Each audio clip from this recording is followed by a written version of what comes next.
Sur les contreforts du Haut-Atlas, le Colorado marocain, d'imposantes forteresses de terre rouge sont érigées en plein désert au milieu des oasis. Dans les vallées du Dades et du Mgoun, chaque printemps, ces étendues de verre et d'ocre s'enivrent d'un rose pastel.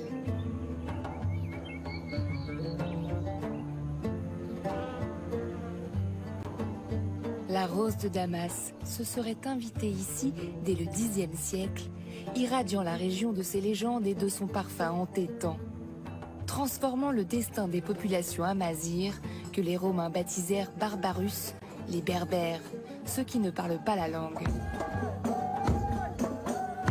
Ces régions-là sont toujours un peu enfermées dans l'histoire. La richesse du passé est devenue un trésor. La rose, maintenant, c'est la richesse un peu d'une époque. Maintenant, c'est un trésor. La rose est aujourd'hui célébrée pour ses vertus. Et son doux parfum est à la source d'une économie florissante. Grâce à elle, un vent d'émancipation souffle sur le destin des femmes amazirs, devenues les ambassadrices de cette délicate fleur, symbole de volupté, à l'image de ses vallées environnantes.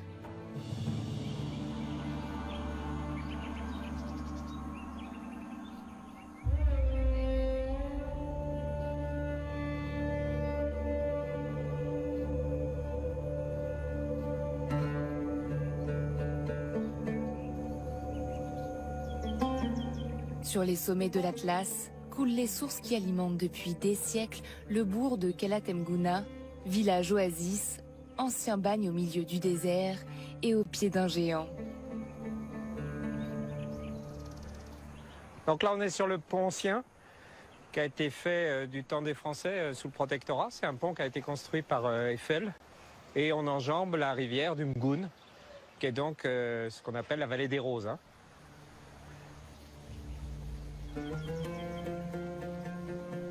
Derrière moi, il y a la chaîne du Mgoun qui culmine à plus de 4000 mètres. On est au milieu d'un désert avec une oasis de vallée.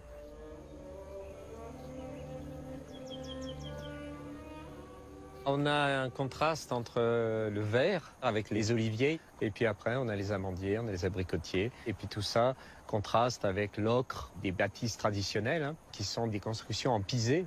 Ces châteaux forts de terre qui sont très anciens, qui sont donc c'est ce qu'on appelle des casbahs ou tirermt en berbère, qui sont des sortes de châteaux forts qui servaient à la fois de grenier mais aussi de refuge pour les habitants quand il y avait des guerres de tribus, avec tout ce côté doux de l'argile, ces formes arrondies qui sont très jolies. Dans cette région au climat désertique, la maîtrise ancestrale des sources d'eau venues de la montagne grâce au seguiya, un système d'irrigation traditionnel, a façonné ce paysage de vergers et de potagers.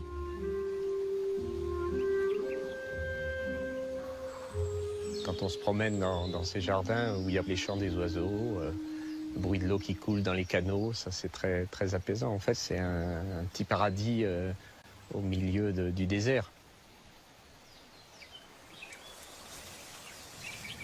Donc là, on a le figuier. On peut récolter les jeunes figues encore vertes qu'on met dans le couscous.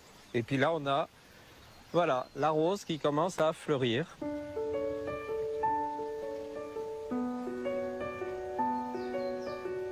Pour délimiter leurs parcelles et protéger leur culture traditionnelle d'orge et de blé, les paysans amazirs de la vallée utilisent depuis toujours un redoutable grillage naturel, la rose de Damas et ses puissantes épines.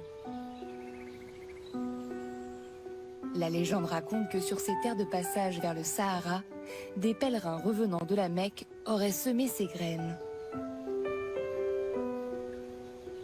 Elle a un parfum exceptionnel. Même les Marocains disent c'est vraiment dans la vallée du Mgoun, dans la vallée des Roses, qu'elle a vraiment son parfum le plus subtil en fait. C'est probablement le climat, le sol qui lui convient bien aussi. Peut-être l'amour des gens, des habitants pour cette rose. C'est aussi la fleur des poètes qui est très souvent citée dans les contes des Mille et une nuits. On parle tout le temps. Quelqu'un s'évanouit, hop, on va le ranimer en lui versant de l'eau de rose sur le front. Enfin, donc c'est vraiment l'air des fleurs.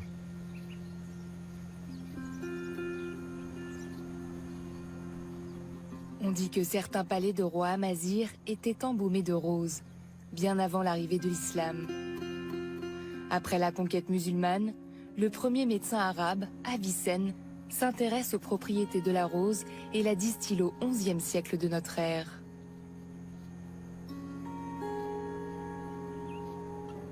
Une tradition perpétuée jusqu'à nos jours dans les Casbahs, ces citadelles de terre qui servaient autrefois à protéger la population contre les attaques des tribus sahariennes et où vivaient plusieurs familles amazirs.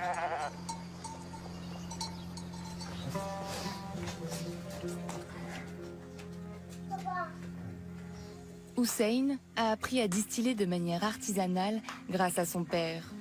Autrefois, dans un alambic en terre. Aujourd'hui, dans le cuivre, il reproduit ses gestes ancestraux. La lente distillation de la rose est tout un poème. Le rose, c'est un parfum, c'est fort. Tu sens comme ça donne une énergie. Et c'est bien pour soigner plusieurs maladies comme ça. Pour la peau, pour beaucoup de choses, oui. C'est l'or de la vallée.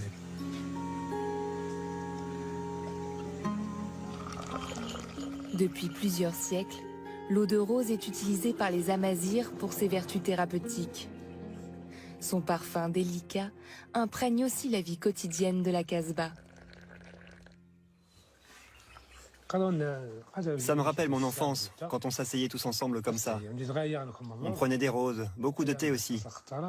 Et on avait plein de petits gâteaux secs qu'on adorait. C'est du thé avec les roses. C'est délicieux, voilà. Chez nous, il y a beaucoup de roses. C'est pour ça que les gens utilisent pour tout. Pour le thé, pour le gâteau, pour les cheveux. Ça donne... c'est comme un parfum pour les femmes. Pour les femmes, la rose de la vallée du Dadès participe à tous les rituels de beauté. À chaque mariage, nous les femmes, nous nous réunissons pour cette tradition. On mélange le henné à la rose. C'est notre secret.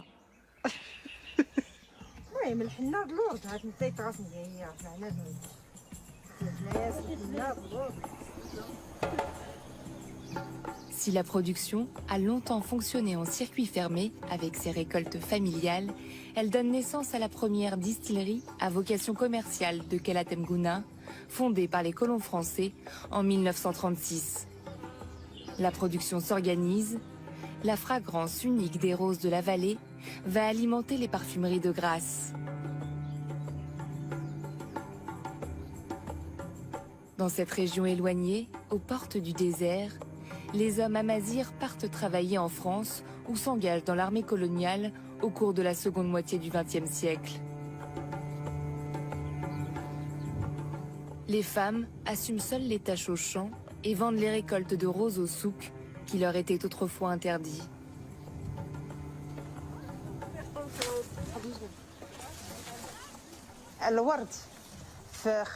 À partir de la Seconde Guerre mondiale et pendant les périodes de famine, la rose est devenue une véritable monnaie d'échange.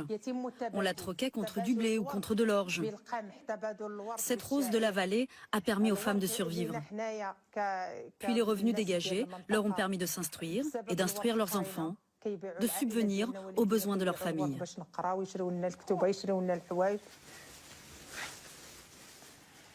À la fin du XXe siècle, les femmes de la vallée créent leur propre coopérative. La rose va ainsi freiner l'exode rural vers les grandes villes. Aujourd'hui, la rose représente une source de revenus importante pour les femmes. C'est ce qui leur permet de s'acheter des habits de fête, des choses pour la maison.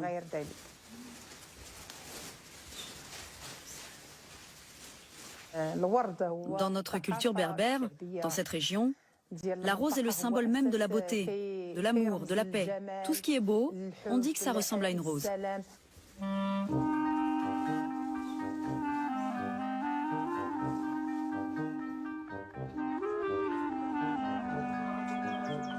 La rose a fini par éclipser le sombre passé de la ville de Kelatem Gouna. À l'époque coloniale, les militaires français y installent une caserne et une prison en vue de soumettre à leur autorité les dernières tribus de la région. Car depuis l'Antiquité, les Amazirs sont réputés être de valeureux guerriers à l'âme rebelle, comme en témoigne encore aujourd'hui leur danse de l'épée.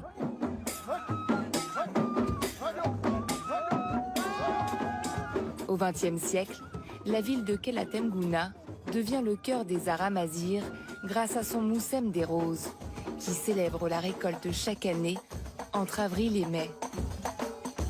Le Moussem, c'est une foire. C'est un Moussem donc, qui est célébré à l'honneur de la rose qui a traversé les âges, qui a traversé un peu le temps. Et puis maintenant, c'est la fleur emblématique de la région, d'une ville. Donc on invite un peu toutes les troupes folkloriques de la région. Ça aussi, ça reflète un peu une diversité ethnique. Donc à travers des troupes amazigophones, arabophones.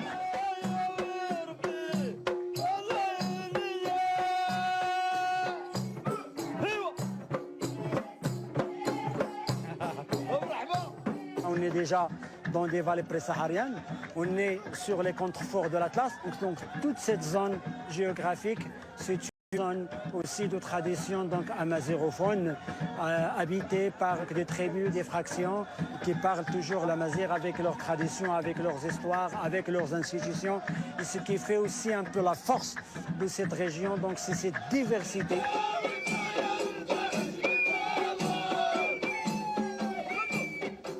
Le Moussem des Roses offre à l'ensemble des tribus des vallées environnantes l'occasion de reproduire des chants ainsi que des danses traditionnelles qui imprègnent depuis toujours la culture amazigh. Parmi elles, la danse de l'abeille. Au rythme des tambours et des flûtes, c'est une ode à la nature, symbolisée dans cet échange entre l'abeille représentée par les femmes et l'apiculteur.